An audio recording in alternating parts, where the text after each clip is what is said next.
morning, good afternoon, and good evening, wherever you are on this great planet of ours, and welcome to In the Know Radio, your global source for life-affirming and empowering radio, where you will hear all about the lives of ordinary people who have achieved extraordinary things. My guest today is Cindy Stone. Cindy Stone is a best-selling author, psychotherapist, and hypnotherapist. Cindy has always held a fascination with transformational journeys and the incredible power of the mind. And as a psychotherapist and hypnotherapist with over 25 years experience, Cindy has developed a keen insight into the human psyche and spirit. In her work, she explores the infinite creativity available in meditative and trance states. And in her first nonfiction book, The Incidental Guru, which became a national bestseller, she coined the 4 elements of healing, which include courage, trust, respect, and love, as a simple yet powerfully profound paradigm for positive change. Cindy also co-wrote the Indie Award-winning screenplay for Expecting, an independent film directed by Deborah Day. And her latest novel, Scorpion, from the Myriad series, which is scheduled to come out later this year, attracted interest from a Hollywood movie producer who had a budget of $150 million who optioned out the manuscript. Currently, Cindy writes and presents writers' workshops on the creativity myth and is actively involved in her psychotherapy and hypnotherapy practice. So hello, Cindy, and welcome to In the Know Radio. How are you doing today? I'm doing great, and thanks for having me, Didi. Not a problem, not a problem. So Cindy, please share a little bit with our audience, a little bit about you, because I noticed that you do a number of things besides just write, including a career as a psychotherapist and hypnotherapist. Did you always want to be a writer? When I was a little girl, I loved reading, and there were a couple of books that I read. One was the Dr. Dolittle, which I loved the idea of having animals that you could talk to. And that book really got me fascinated with writing. And then another book later, The Secret Garden. I just was so emotionally moved by that book that I wanted to do that. That's when I decided writing was what I really wanted to do in this world. I wanted to be able to move people emotionally as I had been moved.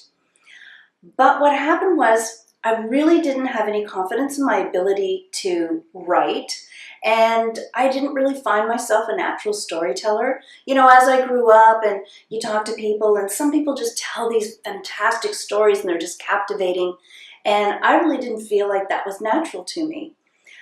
So when it came time to go to school, I became first an art therapist because I've always been interested in creativity, of course.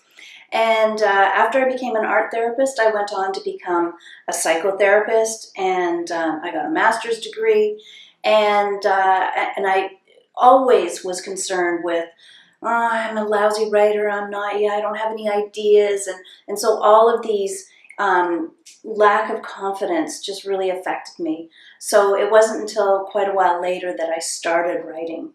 But I just felt that the psychotherapy practice was just another way to help people and to be involved with people emotionally, understanding people, helping people to transform, which is what I really wanted to do with writing. Interesting. So it sounds like that was your very first yearning from a very young age, which you had decided you wanted to do. It's just the lack of self-confidence held you back.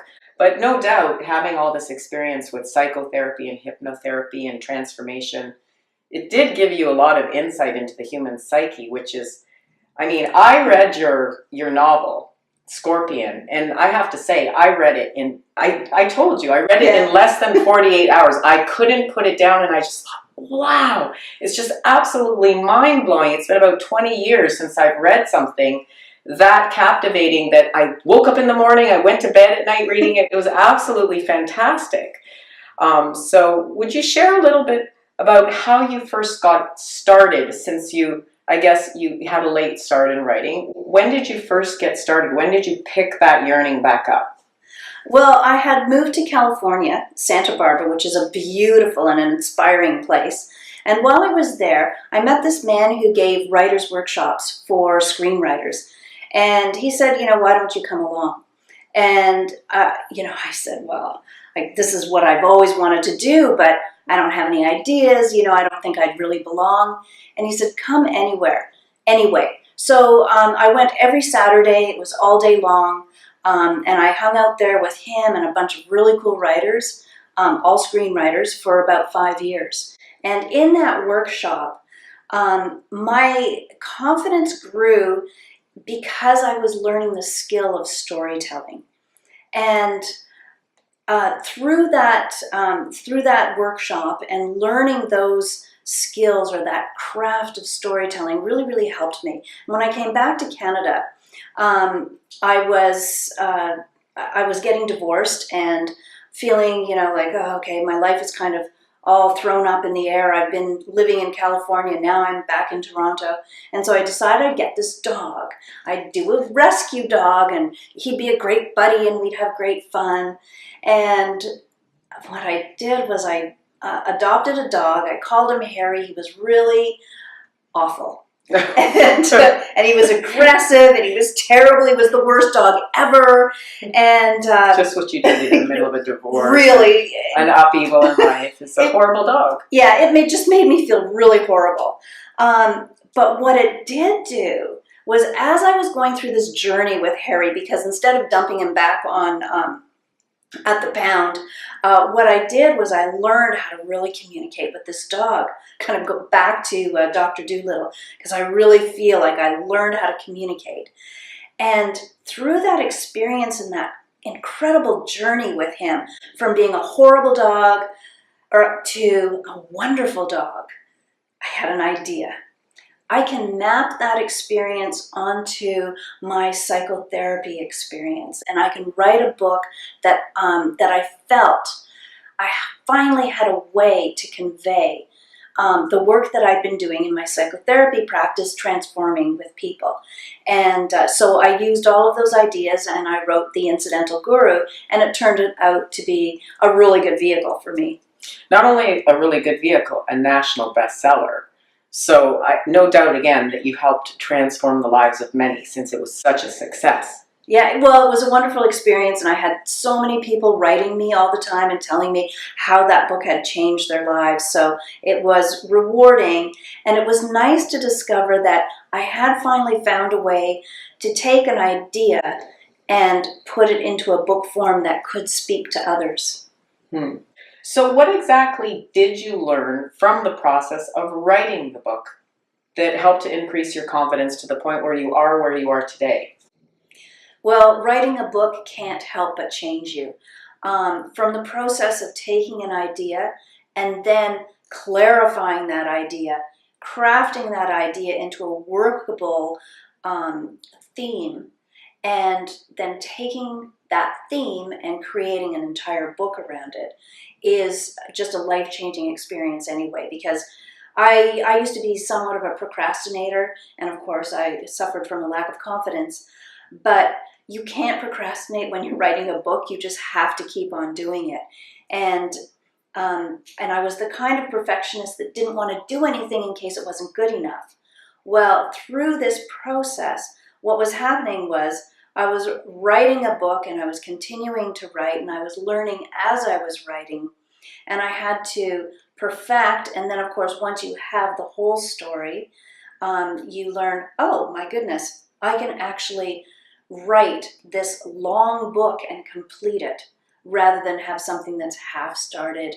But I learned the process of how to complete the book, and then you have to give it over to an editor, who then tells you all the things that's wrong with it. So I got over my paralyzing perfectionism very quickly. There's no room for an ego in writing a book. And you hear all of the things that you've done wrong, and then you take that and you rewrite it again. And sometimes, usually, again and again. So you learn this way of taking in constructive criticism, not getting devastated by it, but by using that and writing and perfecting and crafting over and over and over again until you get, a good enough book that other people can read and relate to and enjoy. Well, apparently you did well. Well, thank you. Okay, so I know you've also wrote an award-winning screenplay. Can you tell us a little bit about that? Oh, that was so much fun.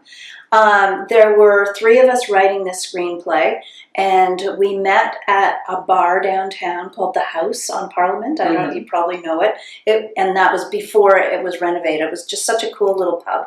We'd meet there every week, and we had this idea, and Deborah Day, who was directing back then, she had written another movie along with an Irish writer, and she was to direct it. And she wanted to direct another movie before that one, just as a practice. So this was really a practice run for us. So nobody was really, stressed out about it. We were writing this fun script. It was a comedy drama, a great idea. And we developed the characters over dinner, like I said, once a week in this pub. And there was our third writer was Karen Hill, who has gone on to become a great television series writer. And you can see her name every now and again. She's a wonderful, wonderful story editor, really funny, really understands the principles of story. And she was a remarkable help. And that took us, oh gosh, I don't know. It was a pretty fast writing time compared to a book. It took us only like about 3 months. Okay, so you have a new novel coming out, Scorpion. Yes. Can you tell us about Scorpion? And again, I read the whole thing and was absolutely fascinated by it. Tell us what inspired you to write that fiction novel this time. This is a story that is so close to my heart. It was inspired in part by a martial art that I do called Bagua that I've done for, over 12 years now. So the characters in the novel are Bagua martial artists, which is an internal martial art. So in an internal martial art, you are generating internal energy that is not used for force. So in an external martial art like Taekwondo, you're using power and punching. Whereas with an internal martial art, you don't use any force, you use the internal projection. So like the of chi, energy, of chi, exactly. So you're learning how to develop the chi. And with Bagua specifically, you're using a spiral energy force. Mm-hmm. Okay, and what's that you have there with you? Just for our listeners. listeners. This is the other inspiration for the book. And this was a necklace that I was given with 3 stones from the 1st, 2nd, and 3rd century. Mm-hmm. And each stone is engraved. They were once sealing wax ring stones. So one is a scorpion, which is the name of the first book. One is Minerva, the Roman goddess of wisdom. And one is a dog and an eagle. So these are the 3 names of the trilogy for the book. And these stones, when I first received them as a present, they just felt like history. When I put it on my neck, I felt different. I felt in touch with a whole years and years of history and life, and so they were just so inspiring. I added this element to the story of Scorpion. So it's martial arts. It's about these 3 powerful stones. It's about secret societies. Mm-hmm. It's a romance and an adventure. Mm-hmm. And a government conspiracy. Of course. What's life without a little bit of conspiracy involved? Yes, exactly. Particularly when there's secret societies involved. Okay, so I know you incorporated the Bagua, the martial arts, because, I mean, everybody loves those great martial arts fighting scenes. Tell me, so you're a hypnotist as well, and hypnosis is a fascinating subject when it comes to the power of the human mind. With all your years of working with hypnosis in addition to psychotherapy, what have you learned about the power of the mind? Well, and let's add to that the power of the human spirit as well, because in your novel Scorpion, I mean, they're very spirited characters, so very spirited characters who are basically freedom fighters. So How much time do we have? So you're also a hypnotist, and I know that you're a psychotherapist first. So why did you choose hypnosis? It's an interesting question because I had this client who had been just traumatized and had been suffering from nightmares for her entire life. And she'd never had a night's sleep without a nightmare. And as I was working with her, I thought, oh, I need something more powerful than the people who brainwashed her and traumatized her. And I had recalled years ago hearing about Dr. Milton Erickson and how he had used hypnosis and paradoxical psychotherapy with people and how effective it was. So I started researching that.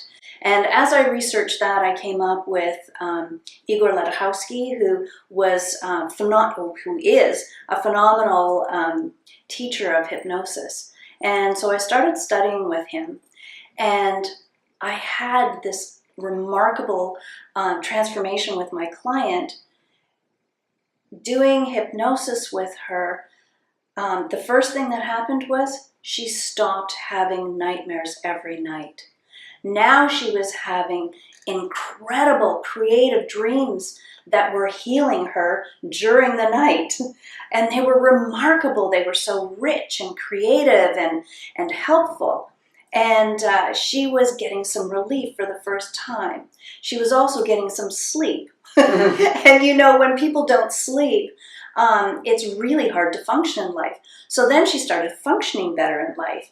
And it just had this whole snowball effect of health on her. And now I'm pleased to report that this client who was really, really suffering and is now doing incredibly well, and she has her own business, and she's functioning, and she's happy, and she has a partnership, and she has a relationship. And it's just like a wonderful experience for her. And in seeing her grow in that way and evolve into such a remarkable woman, and the healing effects of her own unconscious really, I guess, drove it home to me that we all have our own internal resources that we just need to tap into and find. And it's not about anything that you need from help from outside or healing. Our internal healing is there. And when we can find that and tap into it, the unconscious mind is remarkably powerful for that internal healing. And then, of course, it releases the creativity. So let's get back to the idea of writing again. So I know that there's learning consciously and unconsciously. Can you talk to us about the conscious and unconscious aspects of writing? And as you just mentioned, we have this infinite source of resources available to us. So how would you help people to harness that for writing? Okay, so that's a complex question, so I'll try to deal with it in little pieces. We learn on two levels, of course, or probably even more than that.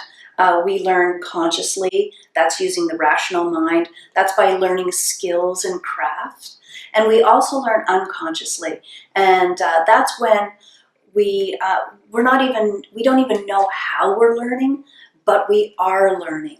And that was the beautiful thing about beginning to learn hypnotherapy, was just not what it was doing for my clients and helping them to evolve into these amazing people, but how it was helping me also evolve in new and amazing ways, really opening up my creative source and helping me with my confidence. So I had learned all that craft in writing before, and I think that's invaluable if you want to write. You cannot learn enough craft. You have to keep learning and reading and doing all of that. But then there's also the aspect of writing which is the inspirational part. The part that you can't really learn it from a book. You just need to open that up. And there are different ways of opening, and I find that hypnotherapy is a fantastic way, or hypnosis is a fantastic way to open up that gateway into the creative unconscious mind. Also, meditation is another great way. And as you know, doing both, that meditation and hypnosis, if you do an fMRI on a human being's mind, those two states light up the same places in the brain. So hypnosis and meditation are really affecting the same parts of the brain. So it's no surprise that meditation also helps in that creative journey and allowing that creative juices to bubble up and the ideas to come through. So how does your writing career and your therapy career weave together? At one time, I saw my life as really disparate. And I used to think, I'm all over the place, I'm doing all of these things and nothing makes sense. But the past little while, all of these disparate threads have really come together for me, and I see it all as one and the same. It's a similar process with everything. So when I'm writing a story about people's lives. And when I'm working with people, I'm hearing a story of people's lives.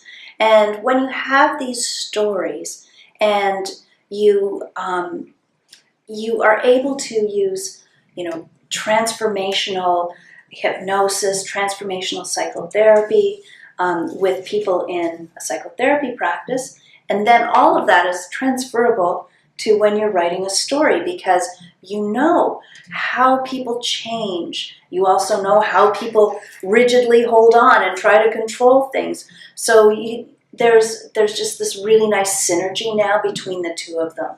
So I also understand that now you're teaching writing workshops. Can you share with us a little bit about that? What has inspired you to begin to teach about writing? Because you've come an awful long way, haven't you? I sure have. From somebody who didn't believe she had any ideas and any ability to write, to somebody who's written books and a screenplay, and it has been a long and great journey. And everybody has stories to tell. Everybody has, and if you talk to people, when they find out that you're a writer, they, I always wanted to write a book, or, I wish I could write, or I wish I was creative. And I do think that I know that everybody is infinitely creative. I mean, that's just something that we all share. It's as natural as breathing. So when I decided to start teaching writing, it was in part because I had learned the skill and craft of writing way back when I was in Santa Barbara at the workshop for 5 years. And those skills became really integrated into me. But still, because I had learned them, it's really easy for me to teach them as a skill and a craft. And also now with the hypnosis and learning more about how the creative unconscious can just be allowed to emerge with inspiration, I can teach people to utilize both of those aspects while they're writing and coach them in how to actually get a book done. Because often it's not a problem with ideas, or it's not a problem with with some skill, but overall skill people don't have to actually complete a book, or they may know how to get an idea, or they know how to write a sentence, but to learn how to put it together as a story using really solid story principles, that's something that I've been able to learn myself, so I'm able to teach it now in a simple way. Okay, great. So you said that there's the one aspect of having the craft, and then there's allowing that inspiration or that creativity that we have unconsciously to emerge. So how would you guide somebody in helping them to tap into that power? There's a contemplative state of just quiet being. And it's a precursor to learning how to deeply meditate, but people don't have to deeply meditate. Although you'll find that most great writers do, there are some that don't. They just take the space. It's almost like a spiritual space of allowing the ideas to bubble up on their own. You do need some quiet for that. You do need some space in your mind to let those ideas just be there. And then, of course, there's a time when those ideas come up that you might need to talk to somebody too, because there might be a ton of ideas. Like sometimes I'm overwhelmed by ideas and I need to talk to people to say, hey, you know, I've got this and this and this and this and this. What's jumping out to you? And I always find that the things that jump out to me may not always be what jumps out to somebody else, but just in that process of sharing, I begin to then focus in on another idea. So in talking to other people and helping them with their process, it's really a matter of allowing people the time to really allow those ideas to just bubble up naturally. It's about giving them the confidence to know that with enough quiet, those ideas will come. And it's also a meaningful conversation between what ideas are starting to come up for them. And then you can take them by the hand and you start to look through their ideas and find which gems they have that really resonate with them, that kind of resonate with you. And then as they resonate more with them, then they resonate more with an audience. And so you just really help them find their gems. Excellent. Now, I have a question. So it sounds like you have to be a little bit solitary. Are writers really solitary people? Well, you know what, everybody's different. And there are some writers that don't need any solitary time at all, although I'm not sure how they do it. I need some solitary time, and most of the writers that I know need some solitary time, at least to sit beside your computer or your page if you still handwrite and put your ideas down, and also some solitary time to allow the ideas to bubble up. But it's not true that a writer's life is completely solitary, because there's times when you do need to talk about ideas. You need to brainstorm. You'll find in the acknowledgements page of most novels or most books, there were tons of people that helped. There were tons of people who brainstormed, who generated ideas, who inspired ideas, who were editors. These are all people that you have to communicate with and spend time with, so it's not completely a solitary world, in fact. It does sound like a bit of a team effort. So would you say, out of everything that you've done, because you've done a lot in this lifetime, would you say that writing is your favorite thing out of all of them? Because it really does sound like it. Well, it's kind of funny. It's like, yes, it's my favorite thing. Yes, I love writing, but I love more after it's done rather than the doing, because sometimes it can be really difficult. It's not always just an easy flow. Sometimes to get to that easy flow, which does feel fantastic. I mean, anybody who's been in any kind of flow state, from running a marathon to,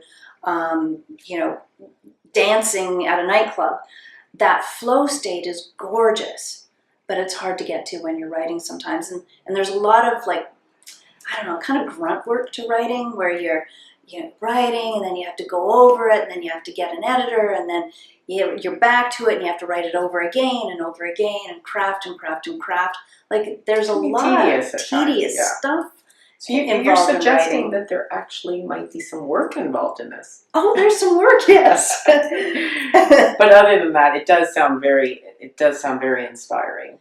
You know what, I do love writing, and it's something that I kind of have to do now. And when you've got stories, I have so many books and stories just waiting to come out into paper and exist. So your workshop is called The Creativity Myth. So what would you say to somebody who just doesn't believe they're creative? I would say that you are infinitely creative, and every time you have a thought, that thought is a creation from your mind.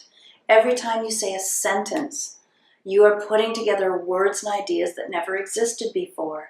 We are creating all the time. And every time you even go to sleep, you are creating dreams, even if you don't remember them. Your mind has created dreams all night long, putting together ideas and places and things. Like, we're infinitely creative, and it's one of the things that we do naturally and constantly. We can't live without it. We don't live without it. You can't even have a thought. That is a creation. There you have it. From ordinary to extraordinary, author Cindy Stone. Thank you, Cindy. Thank you, Didi.